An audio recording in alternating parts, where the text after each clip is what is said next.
नमस्कार दोस्तों, एनएस ज्योतिष में आपका फिर से स्वागत है।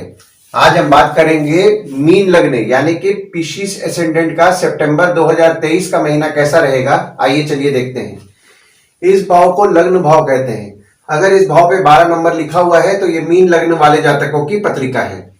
आइए देखते हैं कौन कौन से ग्रह शुरुआती तौर पे आपके किस किस स्थान पे बैठे हुए हैं।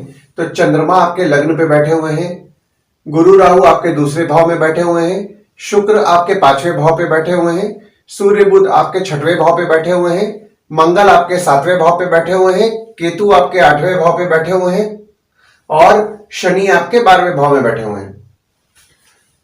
गोचर की अगर हम बात करें तो शुक्र का गोचर हुआ था 7 अगस्त को। 7 अगस्त को शुक्र वक्री हुए थे, जो कि आपके 6वें भाव से 5वें भाव में गोचर किए थे और ये यहाँ पे आपके 5वें भाव पे ही 1 अक्टूबर तक रहेंगे। वहीं गुरु 4 सितंबर को वक्री होने जा रहे हैं आपके दूसरे भाव में ही और 31 दिसंबर तक आपके दूसरे भाव में ही वक्री रहेंगे। सूर्य 17 सितंबर को आपके 6वें भाव से 7वें भाव में गोचर करेंगे और बुध 24 अगस्त को आपके 6वें भाव में ही वक्री हुए थे, जो कि 16 सितंबर तक आपके 6वें भाव पे ही वक्री रहेंगे। यहाँ दृष्टियों के लिए मैंने कुछ मार्किंग किया है ताकि आपको समझने में आसानी जाए। तो शनि की दृष्टि के लिए मैंने स्टार मार्किंग किया है। तो शनि आपके 12वें भाव में बैठ के 1 2 3 तीसरी दृष्टि डाल रहे हैं आपके दूसरे भाव पे, 4 5 6 7 सातवीं दृष्टि डाल रहे हैं आपके 6वें भाव पे और 8 9 10 10वीं दृष्टि डाल रहे हैं आपके 9वें भाव पे। वहीं गुरु आपके दूसरे भाव में बैठ के 1 2 3 4 5 पांचवी दृष्टि डाल रहे हैं आपके 6वें भाव पे, 6 7 सातवीं दृष्टि डाल रहे हैं आपके 8वें भाव पे और 8 9 9वीं दृष्टि डाल रहे हैं आपके 10वें भाव पे। और मंगल आपके 7वें भाव में बैठ करके 1 2 3 4 चौथी दृष्टि डाल रहे हैं आपके 10वें भाव पे, 5 6 7 सातवीं दृष्टि डाल रहे हैं आपके लग्न पे और 8वीं दृष्टि डाल रहे हैं आपके दूसरे भाव पे। लग्न पर आपके चंद्रमा 3 तारीख के सुबह 9:36 तक विराजमान रहेंगे, उसके बाद वो दूसरे भाव पे चल जाएंगे और आपके लग्न पर मंगल की दृष्टि पड़ रही है और आपके लग्न के जो स्वामी है आपके दूसरे भाव में बैठे हुए हैं। देखिए, हम लोग अभी थोड़ा पीछे जाते हैं तो 22 अप्रैल के बाद से आपका ध्यान या फोकस बोल सकते हैं आपके परिवार पे आपका रह रहा है। आपके सेविंग्स के बारे में आप चिंतन कर रहे हैं और आपका ध्यान भी आपके सेविंग्स पे रह रहा है। और यहाँ पे देखिए, मंगल की दृष्टि आपके लग्न पे 30 जून से पड़ रही है, तो 30 जून से आप में एनर्जेटिक तो आप फील कर रहे हैं।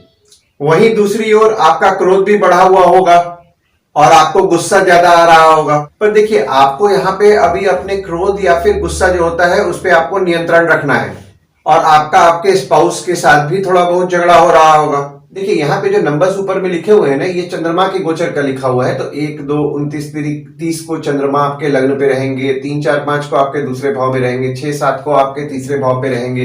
तो देखिए, जब चंद्रमा आपके लग्न पे रहेंगे इस डेट को, खासकर 1 2 29 30 और 15 16 17, इस दिन आप अपने स्पाउस के साथ या फिर अपने भागीदार के साथ किसी भी विवाद में पड़ने से बचें। इस दिन हो सकता है कि आप लोगों में विवाद कुछ बढ़ जाए। और देखिए, यहाँ पे आप 7.5 के पहले चरण पे चल रहे हैं। दूसरे भाव में आपके गुरु राहु विराजमान है और मंगल के घर में ही मंगल की दृष्टि पड़ रही है और शनि की नीच की दृष्टि भी आपके दूसरे भाव में पड़ रही है और जो आपके दूसरे भाव के स्वामी है वो आपके 7वें भाव में विराजमान है। देखिए, दूसरा भाव जो होता है ना, वो कोष का होता है, वाणी का होता है, परिवार का होता है। देखिए, अभी यहाँ पे जो आपके दूसरे भाव में गुरु राहु विराजमान थे और गुरु चांडाल योग बन रहा था, उसमें डिग्री वाइज बहुत ज्यादा डिफरेंस आ गया है। तो अब ये गुरु चांडाल योग इतना ज्यादा प्रभावशाली आपके दूसरे भाव में नहीं रह रहा है। देखिए, यहाँ पे राहु जब गोचर किए थे 12 अप्रैल 2022 को, उसके बाद से आपने नोटिस किया होगा कि आपके परिवार के सदस्यों में थोड़ा बहुत जिद बढ़ा होगा और 17 जनवरी के बाद से आपके परिवार में थोड़ा बहुत मनमुटाव भी चल रहा होगा। देखिए, जनवरी के बाद आप जैसा सेविंग्स आप पहले कर रहे थे वैसा सेविंग्स आपका नहीं हो पा रहा होगा। कहीं ना कहीं सेविंग्स उल्टा आपका कम हो रहा होगा। तीसरे भाव में आपके कोई ग्रह नहीं है, ना ही किसी ग्रह की दृष्टि पड़ रही है, पर तीसरे भाव के जो स्वामी हैं आपके 5वें भाव में विराजमान है। तीसरे भाव से हम स्वयं के पराक्रम, धैर्य को देखते हैं। पड़ोसी को देखते हैं, छोटे भाई बहन को देखते हैं, डेली के प्रवास को देखते हैं। देखिए यहाँ पे आपके छोटे भाई बहन के साथ आपके संबंध ठीक रह रहे होंगे और अभी आपके बच्चों से आपका पराक्रम भी बड़ा होगा। देखिए यहाँ पे अगर आपके बच्चे बड़े हैं और कहीं बाहर पढ़ने के लिए गए हुए तो हो सकता है आप उनसे मिलने के लिए ट्रैवल करें, उनके जगह पे जहां वो पढ़ने के लिए गए हुए वहां आप जाएं, जाकर के वहां ट्रैवल करें उनसे मिलने के लिए। चौथे भाव में आपके कोई ग्रह नहीं है, ना ही किसी ग्रह की दृष्टि पड़ रही है, पर चौथे भाव के स्वामी जो है आपके छठवें भाव पे विराजमान है। चौथा भाव जो होता है वो सुख का होता है, माता का होता है, घर का होता है, वाहन का होता है। देखिए यहाँ पे आपके मामा मौसी के साथ आपके संबंध तो अच्छे रहेंगे और अभी आपको आपके शत्रु से भी किसी ना किसी तरीके से सुख मिल रहा होगा, पर आपको आपकी माता का स्वास्थ्य पर विशेष तौर पर ध्यान देना है। हो सकता है कि माता की स्वास्थ्य थोड़ा बहुत बिगड़े और यहाँ पे देखिए अभी आपको एसिडिटी की समस्याएं भी बड़ी होंगी। पांचवें भाव पे आपके वक्री शुक्र विराजमान है और पांचवा भाव जो है वो कर्क का है, यानी कि इसके स्वामी चंद्रमा है। देखिए पांचवें भाव से हम आपके पढ़ाई को देखते हैं, संतति को देखते हैं, प्रेम को देखते हैं। तो देखिए यहाँ पे जनरली हम लोगों ने देखा है कि मीन लग्न वाले के जो बच्चे होते हैं ना, उनके स्वभाव थोड़ा चंचल स्वभाव का होता है। देखिए यहाँ जो शुक्र विराजमान है ना, वो आपके तीसरे और आपके आठवें भाव के स्वामी है, जो आपके पांचवें भाव पे विराजमान है। देखिए 7 अगस्त को जब शुक्र आपके पांचवें भाव में आए, उसके बाद से आपको आपके अगर बच्चे बड़े हैं तो विशेष तौर पर आपको ध्यान देना है। हो सकता है इनका अट्रैक्शन अपोजिट सेक्स की तरफ बढ़े, क्योंकि देखिए ऑलरेडी ये लोग चंचल स्वभाव के होते हैं, इनका मन एक जगह बहुत ज्यादा नहीं टिकता है, बहुत ज्यादा चंचल स्वभाव रहता है। ऊपर से शुक्र आ गए तो हो सकता है इनका अट्रैक्शन अपोजिट सेक्स के प्रति बढ़े और किसी के साथ अफेयर भी चल जाए। और जो स्टूडेंट्स हैं उनको उनकी पढ़ाई पे थोड़ा फोकस बढ़ाना होगा। हो सकता है पढ़ाई में थोड़ी बहुत समस्याएं उनकी हो और पढ़ाई से ध्यान हटे। छठवें भाव में आपके सूर्य बुध विराजमान है। हालांकि सूर्य 16 सितंबर तक ही आपके छठवें भाव में रहेंगे और सूर्य यहाँ अपनी ही राशि में बैठे हुए हैं। और देखिए यहाँ पे सूर्य बुध की युति भी है, तो आपके छठवें भाव में बुध आदित्य योग का निर्माण भी हुआ है। और दृष्टि देखिए यहाँ पे आपके पड़ रही है, गुरु की दृष्टि पड़ रही है और शनि की दृष्टि भी आपके छठवें भाव पे पड़ रही है।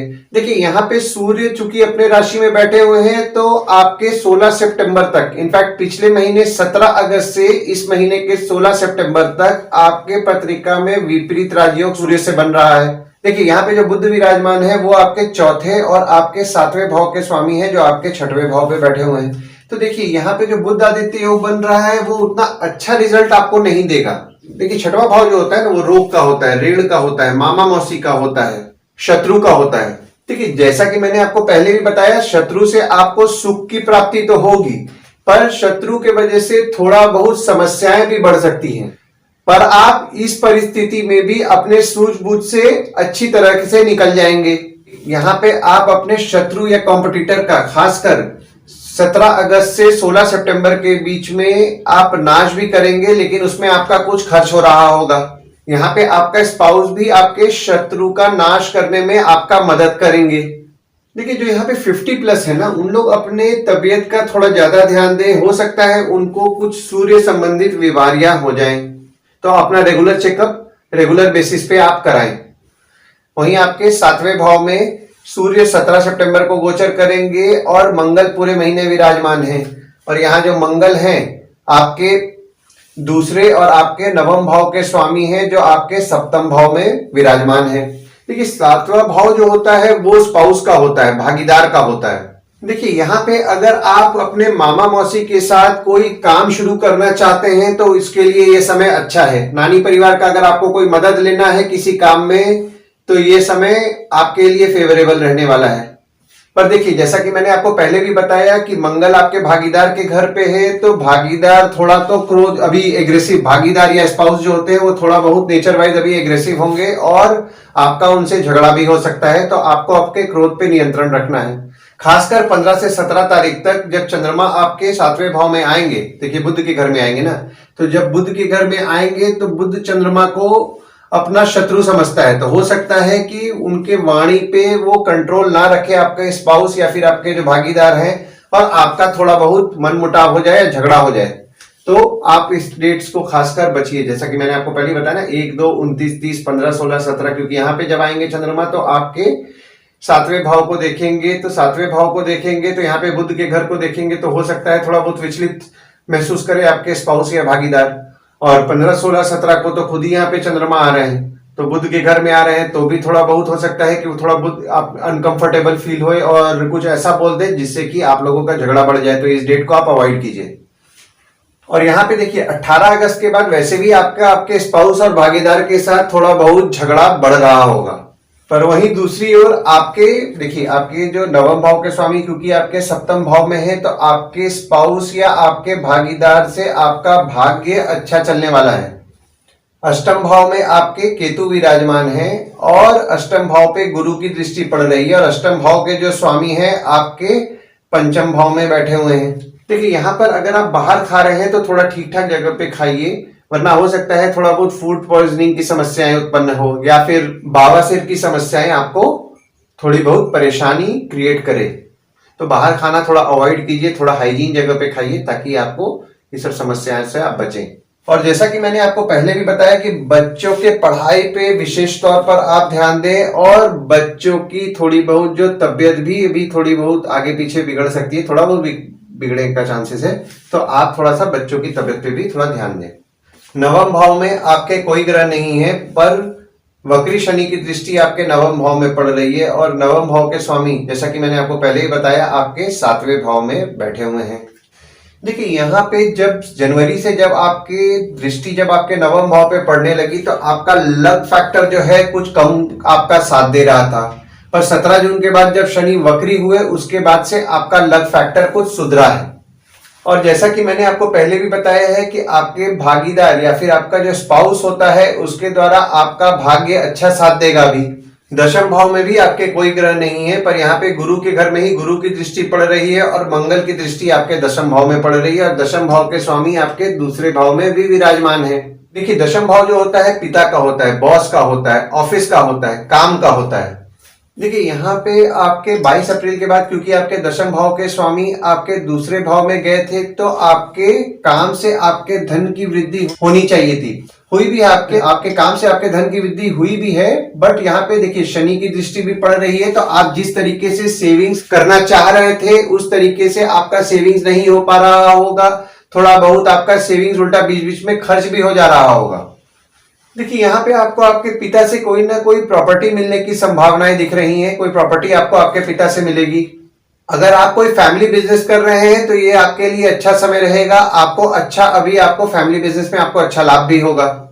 पर देखिए 18 अगस्त के बाद जब मंगल की दृष्टि आपके 10वें भाव पे पड़ी, तो हो सकता है आपके पिता या फिर बॉस को गुस्सा कुछ ज्यादा आ रहा हो, तो आपको उनके गुस्से को इग्नोर करना है। हो सकता है आपका कुछ विवाद या झगड़ा भी हो जाए पिता के साथ या फिर बॉस के साथ या फिर तो काम के स्थान पे, तो आपको थोड़ा इस झगड़े को अवॉइड करना है।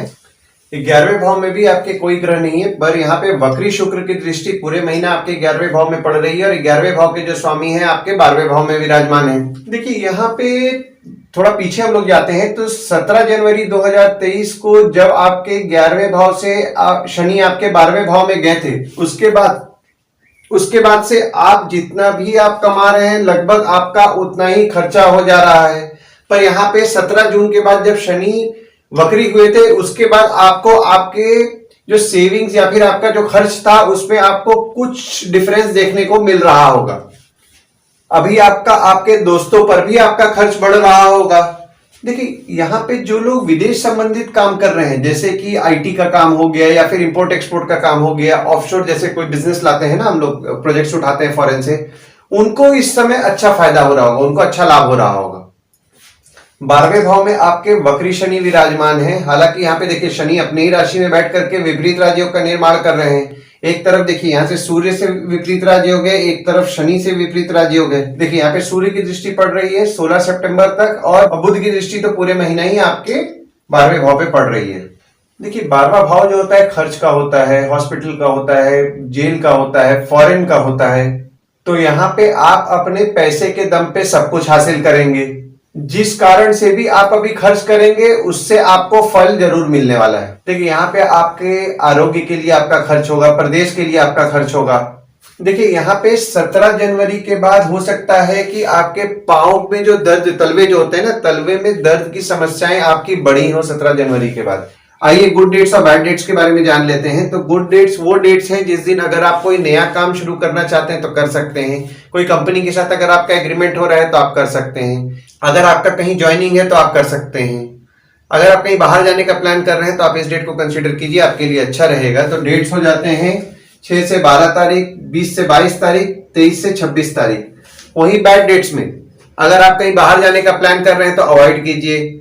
कहीं अगर आप कोई कंपनी के साथ आपका नया एग्रीमेंट हो रहा है तो आप अवॉइड कीजिए। और अगर आपका कहीं ज्वाइनिंग भी है तो आप इस डेट को अवॉइड कीजिए, आपके लिए अच्छा नहीं है। कुछ चीज नया खरीदना चाह रहे हैं तो भी इस डेट को अवॉइड कीजिए, उतना अच्छा डेट से आपके लिए नहीं रहेगा। तो हो जाते हैं 3 से 5 तारीख, 13-14 तारीख, 18-19 तारीख, 27 और 28 तारीख। इस डेट्स को कहीं नोट करके रख लीजिए ताकि आपको ध्यान में रहे। उपाय में आप शनि की 7.5 के पहले चरण में है तो आप शनि का जाप तो बिल्कुल मत छोड़िए। आप ओम शं शनिश्चराय नमः का जाप कीजिए। किसी गरीब को आप कुछ लास्ट सैटरडे अगर कुछ तला छना खिलाएंगे तो आपको अच्छा रहेगा। शनिवार के दिन शनिदेव को तेल चढ़ाएं। देखिए आपके नवम भाव के जो स्वामी हैं यहाँ पे वो है मंगल। तो आपको नियम पूर्वक गणपति के मंदिर या फिर बजरंगबली के मंदिर आपको जाना चाहिए, उनकी उपासना करनी चाहिए। उससे आपको निश्चित रूप से अच्छा लाभ मिलेगा। आशा करता हूं इस वीडियो में दी हुई जानकारी आपको पसंद आई होगी।